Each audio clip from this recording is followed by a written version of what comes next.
It was mid-morning when I first noticed the damage.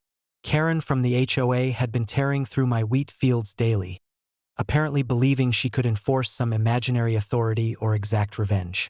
The tire tracks, broken stalks, and flattened rows were a clear sign that someone had been deliberately destroying property. My blood boiled, but I knew I needed a strategic approach. Impulsive action could escalate matters dangerously. I walked through the field, observing the damage and noting patterns. The destruction wasn't random. It was calculated, as if she wanted to provoke me. But what she didn't realize was that the ranch had its own defenders, both legal and natural. I had long anticipated that someone might try to interfere with the property, and my preparations had included more than just fences and surveillance. The day she returned, accompanied by a group of HOA members, I had my plan ready.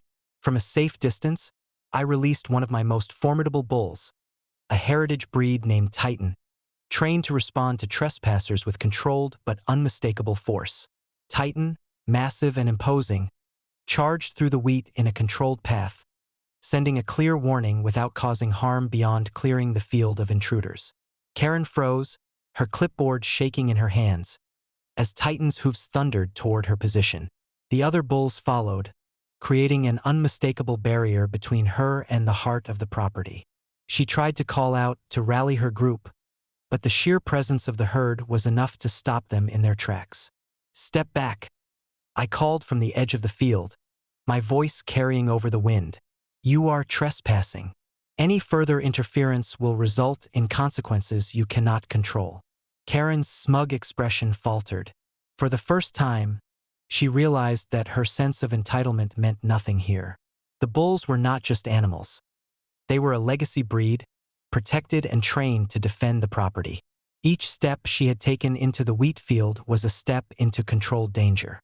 The HOA members began retreating, stumbling over the uneven terrain, while Karen tried to maintain authority. "This is ridiculous," she shouted. "They're just animals." "Exactly," I said, my voice calm but firm. "And they are trained to protect this property. You are on private land. You are trespassing, and you have no authority here. Leave now, or you risk serious injury and legal consequences." By the time the local sheriff arrived, alerted automatically by the ranch's security systems, Karen and her group were already retreating, terrified and humiliated. The wheat field, though slightly trampled, remained largely intact, and the herd had done its job, establishing boundaries in a way no legal notice could replicate. Later that afternoon, I filed formal reports with the HOA and local authorities, detailing the trespass, destruction, and potential liability.